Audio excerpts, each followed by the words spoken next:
Hello everyone! My name is Casey Apau Jaime. I am 29 years old, single, and a resident of Bululawan, Lakewood, Zamboanga del Sur. Currently, I work at the local government unit of Lakewood as an engineering staff member, where I provide technical support and facilitate various engineering-related tasks.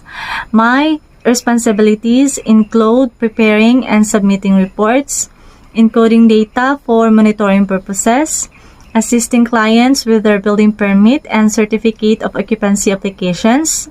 I am also a support staff for the procurement process of the infrastructure projects within the LGU, and I serve as the focal person and technical facilitator for programs such as Kalahi Seeds and DILG initiatives.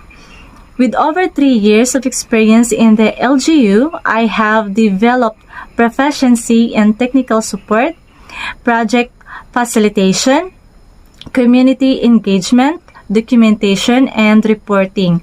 I am responsible for preparing technical reports and progress updates while working closely with local government units, community volunteers, and stakeholders.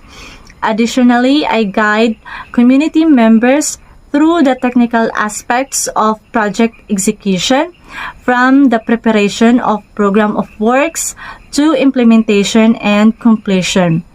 As the municipal technical facilitator of the Kalahi Seeds program, my responsibilities include monitoring and evaluating the implementation of various sub-projects to ensure their successful completion. Here are some of the notable projects I have facilitated. Expansion of Water System Level 2 at Barangay Bululawan, Lakewood, Zamboanga del Sur. Construction of Water System Level 2 at Barangay Bagong Kahayag, Lakewood, Zamboanga del Sur. Improvement of existing daycare center at Barangay Baking, Lakewood, Zamboanga del Sur.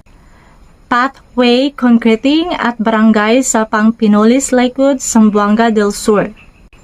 Pathway concreting at Barangay Sibugi, Lakewood, Zamboanga del Sur.